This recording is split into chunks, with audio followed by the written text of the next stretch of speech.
এখন কিভাবে জালিয়াতি ভুলভাল কথা বলে, নবী করেনি, সাহাবী করেননি, তো আমার নবী পুরো কন্টিনিউ 1 মাস 8 রাকাত তারাবির নামাজ পড়েছেন। কোন আহলে হাদিস একটা হাদিস দেখাক, একটা হাদিস দেখাক যে নবী 1 মাস রমজান মাসে 8 রাকাত তারাবি পড়েছেন। আহলে হাদিসদের নানি মরে জাহান্নাম চলে যাবে, একটা হাদিস দেখাতে পারবে না। এটা আবার বাপের বানা শরীয়ত। তাহলে তুমি কেন 8 রাকাত তারাবি পড়ছো? বলছে বুখারীতে হাদিস আছেন, কি হাদিস? মায়েশা বলছে নবী রমজানের বাইরে 11 রাকাতের বেশি পড়তেন না। তো রমজানের বাইরে মানে নবী 12 মাস 11 রাকাত পড়তেন, এটাই তো বুঝাই। আপনারা জ্ঞানীগুণী মানুষ বসে আছেন, মায়েশা বলছেন রমজানের বাইরে নবী 11 রাকাতের বেশি পড়তেন না। তাহলে এখান থেকে কি বুঝতে পারা গেল? জোরে বলেন, জোরে বলেন। 12 মাস পড়তেন। তো তুমি যদি এই হাদিস দিয়ে তারাবি প্রমাণ করো 8 রাকাত বেটা, তো এখানে তো 12 মাসের কথা আছে। তুমি ইহুদি খ্রিস্টানের মতো খালি রমজানে কেন পড়ো? 12 মাস পড়ো। এই হাদিসে আছে নবী 4 রাকাত করে পড়তেন, বেটা তুই 2 রাকাত করে কেন পড়িস? এই হাদিসে আছে নবী 3 রাকাত বেতর পড়তেন, তুই 1 রাকাত কেন পড়িস? তো হাদিস মানে শুধু মুনাফিকি ছাড়া এদের মধ্যে কিছু পাবেন না। আর আমি কি বলবো, আহলে হাদিসদের আপন বাপ নবাব সিদ্দিক হাসান নিজের কিতাব আউনুল বারি 2য় খণ্ডের মধ্যে লিখছেন মায়েশার হাদিসটি হলো তাহাজ্জুদের হাদিস, তারাবির হাদিস নয়। ওদের বাপ লিখছেন। আর ইমাম ইবনে হাজার আসকালানি ফাতহুল বারি বুখারী শরীফের জমিনের মাটিতে যত ব্যাখ্যা গ্রন্থ লেখা হয়েছে, সর্বশ্রেষ্ঠ ব্যাখ্যা গ্রন্থ ফাতহুল বারির মধ্যে লেখা আছে এই হাদিসটি হচ্ছে তাহাজ্জুদের হাদিস। আর ইমাম বুখারী শরীফের মধ্যে এই হাদিসকে তাহাজ্জুদের অধ্যায় লিখেছেন, আর অধ্যায় হচ্ছে ইমাম বুখারীর আকীদা। কোন অধ্যায় লিখেছেন? তাহাজ্জুদের অধ্যায় নিয়ে এসেছেন যে নবী রমজানের বাইরে 8 রাকাত তারাবি পড়তেন, 3 রাকাত বেতর পড়তেন। এবার আমার দিকে লক্ষ্য করেন, সহিহ হাদিসের মধ্যে আছেন আল্লাহর নবী 13 রাকাত নামাজ পড়তেন। কত? 13 রাকাত পড়তেন। কেমন ভাবে? 8 রাকাত পড়তেন তাহাজ্জুদ, 3 রাকাত পড়তেন বেতর, 2 রাকাত পড়তেন ফজরের সুন্নাত। তাহলে এই যে নবী 11 রাকাত নামাজ পড়তেন, এটা প্রথম রাত্রিতে পড়তেন না শেষ রাত্রিতে? জোরে বলেন। মা আয়েশ আব্দুল্লাহ ইবনে মাসউদ থেকে, আব্বাস থেকে, অন্যান্য সাহাবী থেকে বর্ণিত আছেন। কি বর্ণিত আছেন? আল্লাহর নবী আলাইহিস সালাম 13 রাকাত নামাজ পড়তেন, 8 রাকাত তাহাজ্জুদ, 3 রাকাত বেতর, 2 রাকাত ফজরের সুন্নাত। মানে নবী লাস্ট রাত্রে পড়তেন, যেমনই বেতর শেষ করতেন ফজরের টাইম ঢুকে যেত, 2 রাকাত সুন্নাত পড়ে নিতেন। এটা তারাবি কি করে হলো ভাই? তারাবি তো প্রথম রাত্রে হয়, তাহাজ্জুদ হয় শেষ রাত্রে। আর আহলে হাদিসদের কিতাব ফাতাওয়া আহলে হাদিসের মধ্যে লেখা আছে তারাবি আলাদা, তাহাজ্জুদ আলাদা। তারাবি প্রথম রাত্রে, তাহাজ্জুদ হচ্ছে আপনার শেষ রাত্রে। জোরে বলেন সুবহানাল্লাহ। এইজন্য বুখারীর হাদিসকে কোন ওয়াহাবি মায়লাল তাহাজ্জুদ তারাবির হাদিস প্রমাণ করতে পারবে না। আর যদি তারাবির প্রমাণ করে তাহলে তাকে 12 মাস পড়তে হবে আর 4 রাকাত করে পড়তে হবে। কথা বুঝতে পেরেছেন? এবার চলে আসেন 2য় নাম্বার, যেটা নিয়ে ফের করে কি উমর ফারুক কত রাকাত হুকুম করেছিলেন। মুয়াত্তা ইমাম মালিকের একটি হাদিস পেশ করে কি হযরতে সাইব ইবনে ইয়াজিদ বলছেন হযরতে উমর ফারুক রাদিয়াল্লাহু তাআলা আনহু হযরতে উবাই বিন কাবকে এবং তামিম দারিকে 11 রাকাত পড়াতে বললেন। কত রাকাত? 11 রাকাতান, 11 রাকাতের হুকুম করলেন। এই হাদিস আরেকটি কিতাবে আছেন। ইমাম নিশাপুরী রাহমাতুল্লাহ লিখছেন যে হাদিসকে নাসিরউদ্দিন আলবানী সহিহ বলেছেন। তিনি বলছেন উমর ফারুক 11 রাকাত হুকুম করেছেন। বর্ণনাকারী বলছেন আমি জিজ্ঞাসা করলাম 11 রাকাত না 21 রাকাত? তিনি বলছেন 11 রাকাত। আবার জিজ্ঞাসা করলাম 11 রাকাত না 21 রাকাত? তো 11 রাকাত থেকে তিনি রুজু করে বলছেন না, 21 রাকাতের হুকুম করেছিলেন। তারাবির নামাজ ছিল 20 রাকাত। জোরে বলেন সুবহানাল্লাহ। তো যিনি 11 রাকাতের কথা বলেছেন তিনি নিজের কথা থেকে ফিরে এসে 20 রাকাত তারাবির প্রতিষ্ঠা হয়েছেন। আর উনার ভুল কথাটাকে নিয়ে এ বেটা 11 রাকাত ফিটিং করছে।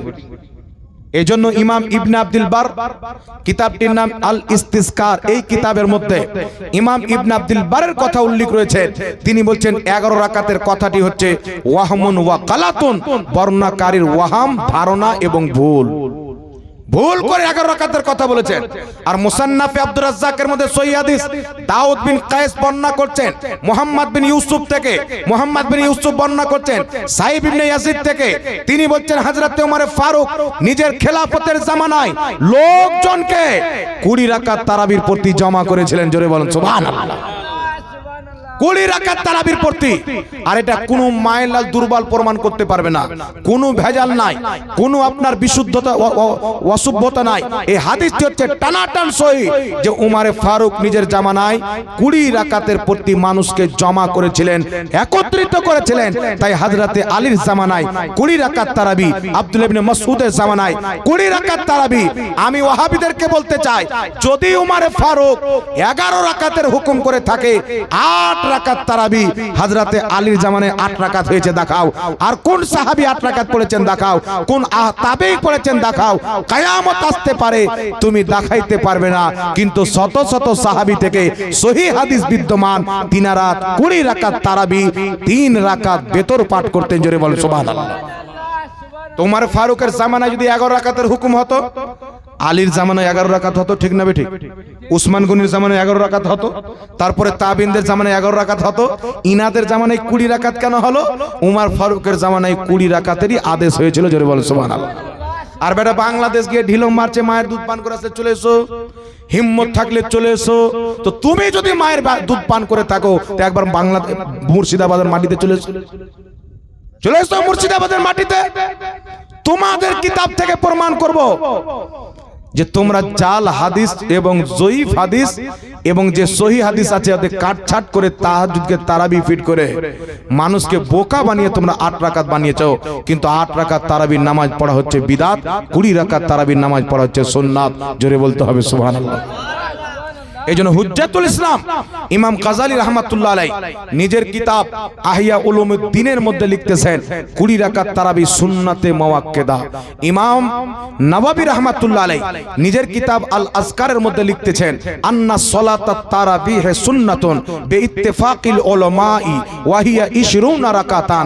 20 রাকাত তারাবির নামাজ হচ্ছে সুন্নাত। এই বিষয়ে সমস্ত জ্ঞানী গুণী উলামায়ে কেরাম একমত। জোরে বলেন সুবহানাল্লাহ।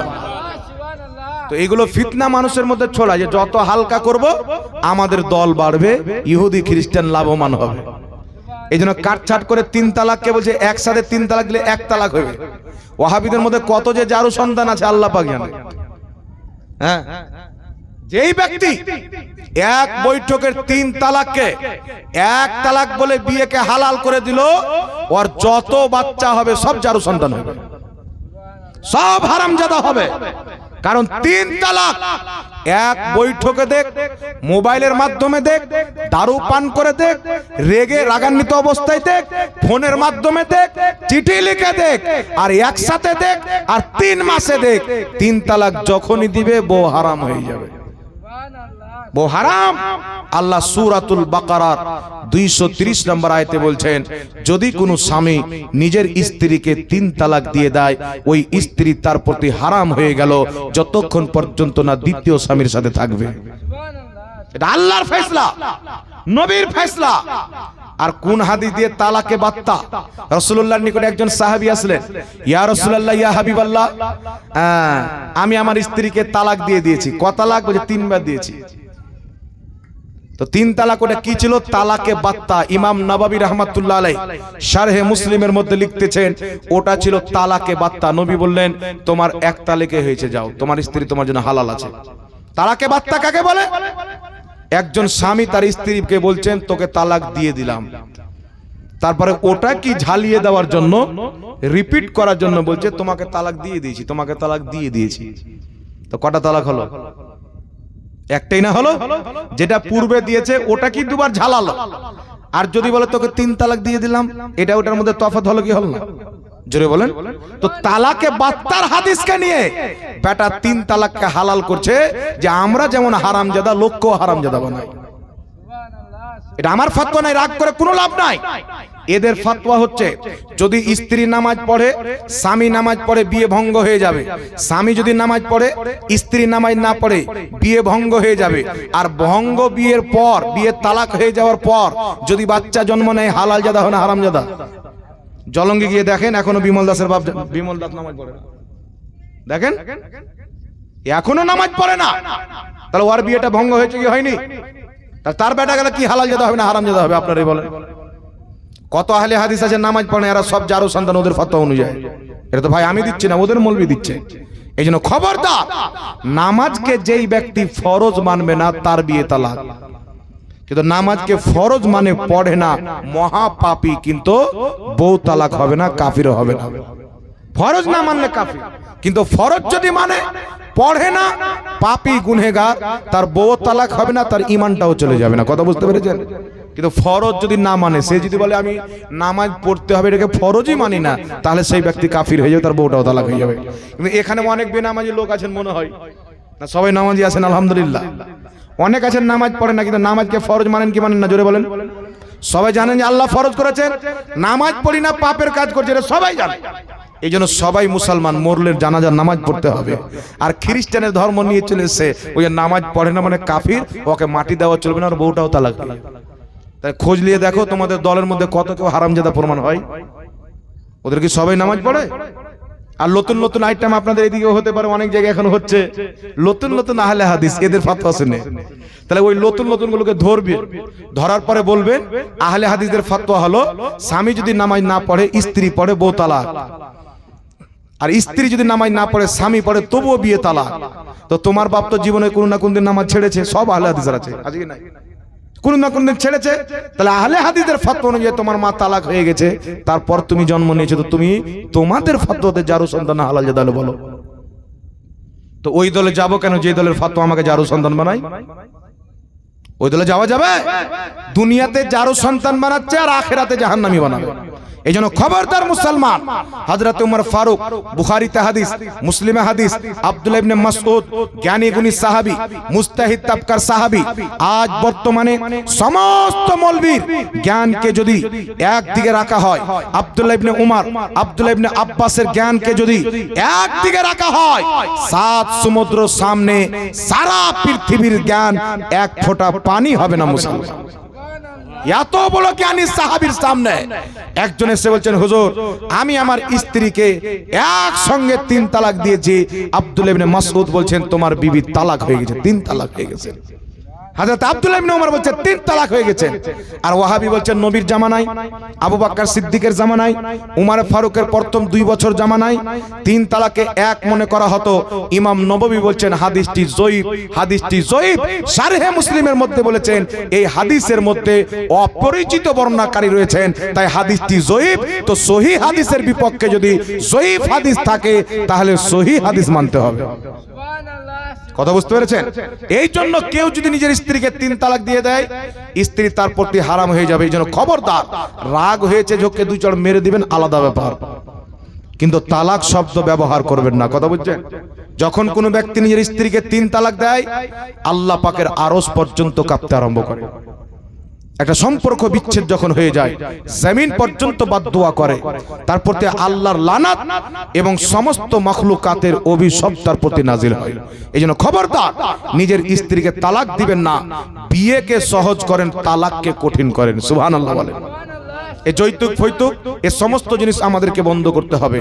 বিয়েকে সাধারণ করে দিতে হবে, বিয়েকে সহজ করে দিতে হবে, যেন এই জমিনের মাটিতে কোনো গরিব নিজের মেয়ের বিয়ে দিব বলে চিন্তিত না থাকে।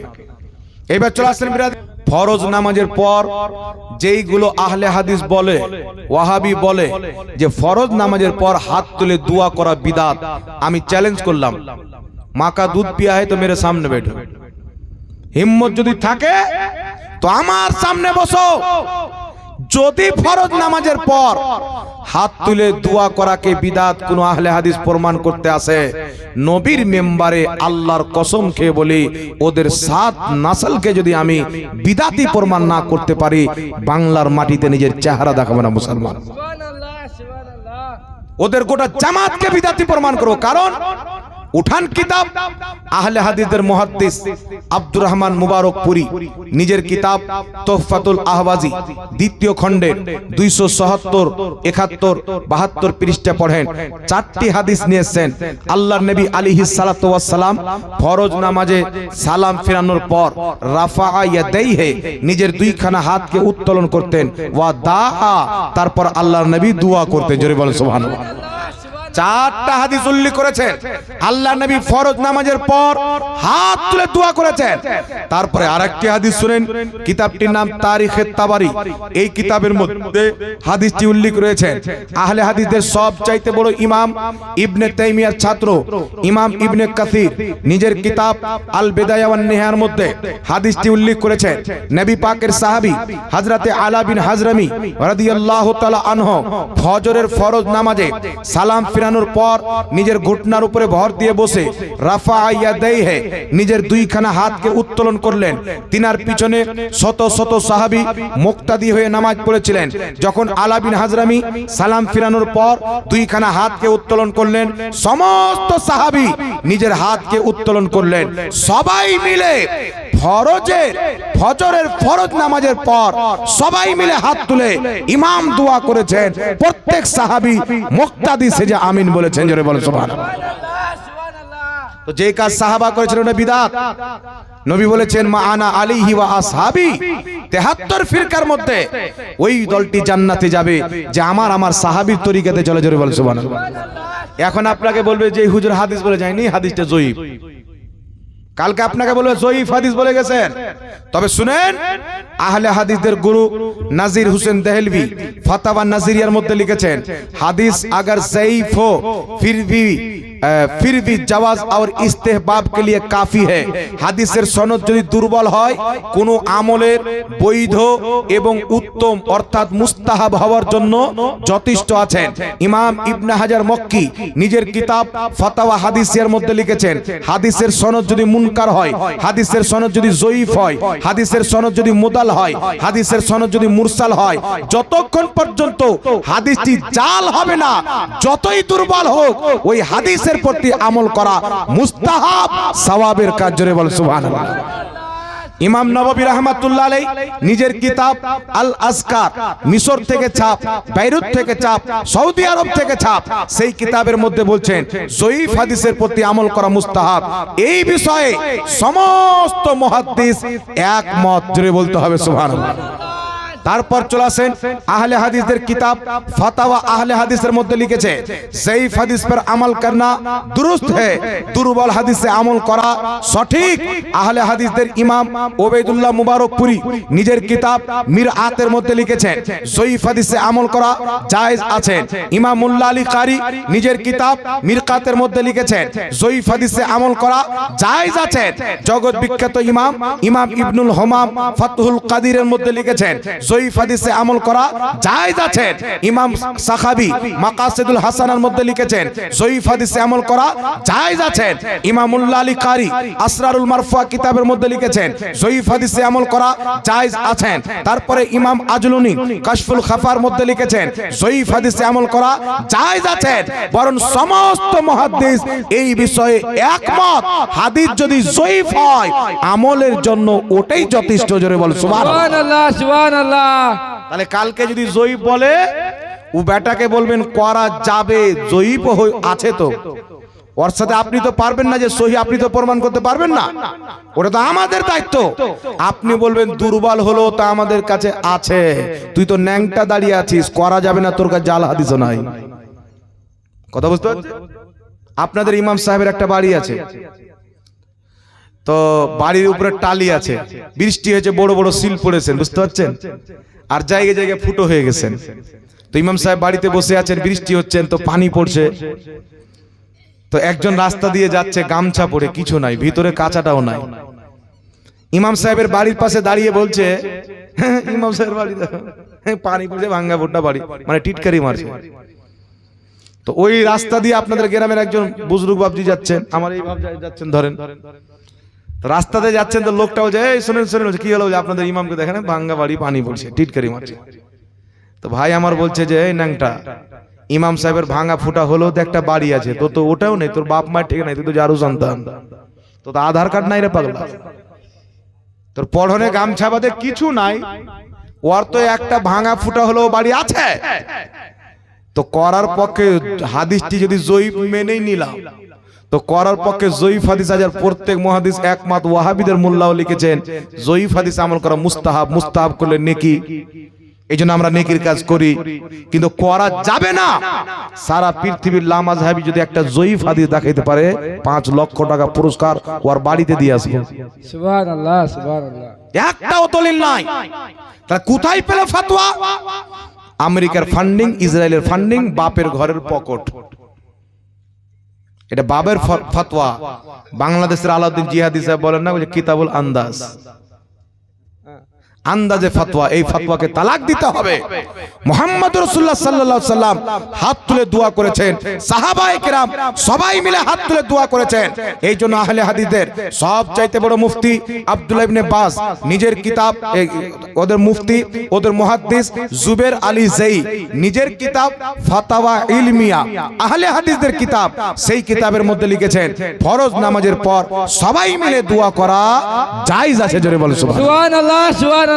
আহলে হাদিসদের কিতাব ফাতাওয়া সানাইয়ার মধ্যে লেখা আছে ফরজ নামাজের পর হাত তুলে দোয়া করা জায়েজ এবং মুস্তাহাব।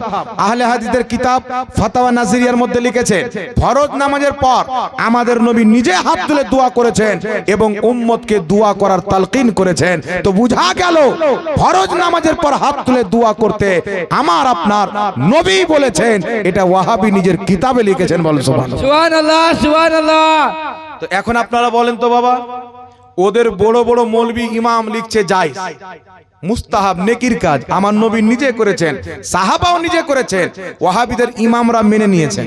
আর আহলে হাদিসের বড় মুহাদ্দিস আব্দুর রহমান মুবারকপুরি তোহফাতুল আহওয়াজের 2য় খণ্ডের মধ্যে লিখছেন, কি লিখতেছেন? আহলে হাদিসের অসংখ্য মৌলবীর মত হচ্ছে ফরজ নামাজের পর সবাই মিলে হাত তুলে দোয়া করা জায়েজ। কিছু কিছু আহলে হাদিস মৌলবী নিষেধ করেন।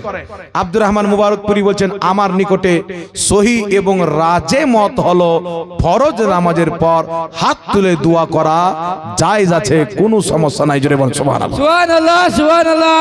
নাসিরউদ্দিন আলবানির লেখা কিতাব, ওয়াহাবিদের আপন চাচা ঘড়ির মেকার আলবানি একটি কিতাব লিখেছেন রাসূল সাল্লাল্লাহু আলাইহি সাল্লামের নামাজ, ঢাকা থেকে ছাপ। সেই কিতাবে দুয়ার অধ্যায়ের মধ্যে আলবানি বলছেন ফরজ নামাজের পর সবাই মিলে হাত তুলে দোয়া করা যেতে পারে, সবাই মিলে হাত তুলে দোয়া করা যেতে পারে, মানে যাবে, কোনো সমস্যা নাই।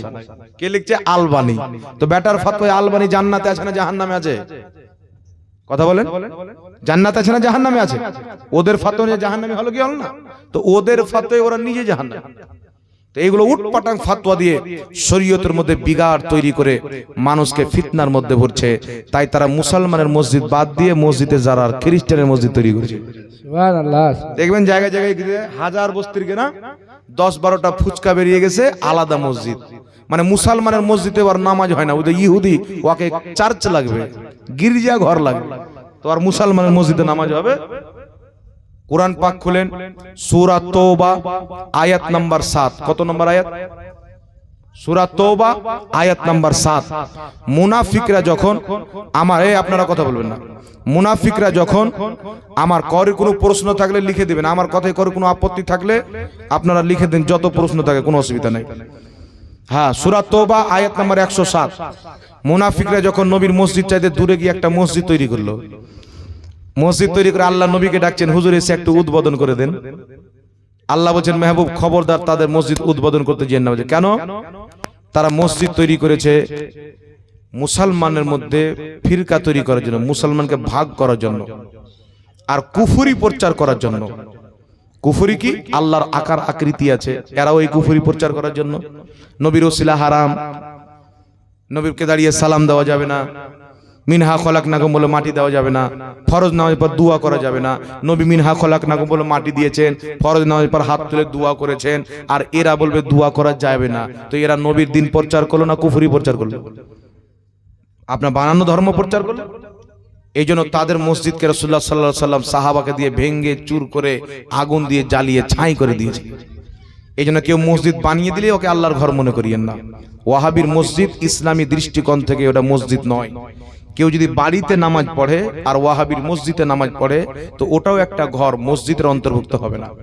কারণ তাদের আকীদা হচ্ছে আল্লাহর মানুষের মতন আকার আকৃতি আছে। আল্লাহ আরশে বসে আছে, আরশ আল্লাহর জায়গা, কিন্তু আল্লাহ জায়গা থেকে পাক, আল্লাহ জায়গার ঊর্ধ্বে, সৃষ্টির ঊর্ধ্বে। আল্লাহ পাক সারা কুল কায়নাতকে বিষ্ঠন করে আছেন, সৃষ্টি আল্লাহকে বিষ্ঠন করতে পারে না। আরশে যদি আল্লাহ বসে থাকেন তাহলে আল্লাহকে আরশ বিষ্ঠন করবে কি করবে না? জোরে বলেন। তাহলে আরশের মধ্যে বসে আছেন মানে আরশ চাইতে আল্লাহ ছোট আছেন, তাহলে আল্লাহু আকবার বলা বাদ দিয়ে দিতে হবে। তো বিভিন্ন রকমের ইতরাজ হবে, এগুলো কুফরি আকীদা। নবীর ওসিলা শিরিক, যারা নবীর ওসিলা নেবে তারা মুশরিক। যাই কোনো ব্যক্তি যদি কোনো মুসলমানকে মুশরিক বলে সেই ব্যক্তি নিজেই মুশরিক এবং কাফির হয়ে যাবে। রাসূল পাক বলছেন কেউ যদি কাউকে কাফির বলে, সে যদি কাফির না থাকে সে নিজে কাফির হয়ে যাবে। এই জন্য মুসলমান এদের থেকে নিজের ঈমানকে বাঁচিয়ে রাখবেন, নিজের সমাজকে বাঁচিয়ে রাখবেন, নিজের আলো আওলাদকে বাঁচিয়ে রাখবেন। বাঁচার উপায় হচ্ছে আহলে সুন্নাত ওয়াল জামাতের বিজ্ঞ আলিমদের সাথে যোগাযোগ রাখবেন, তাদের লিখনী বই পড়বেন, তাদের বক্তব্য শুনবেন। আল্লাহ আপনার ঈমানও বাঁচাবে, ইনশাআল্লাহ আকীদাও বাঁচাবে। আসসালামু আলাইকুম।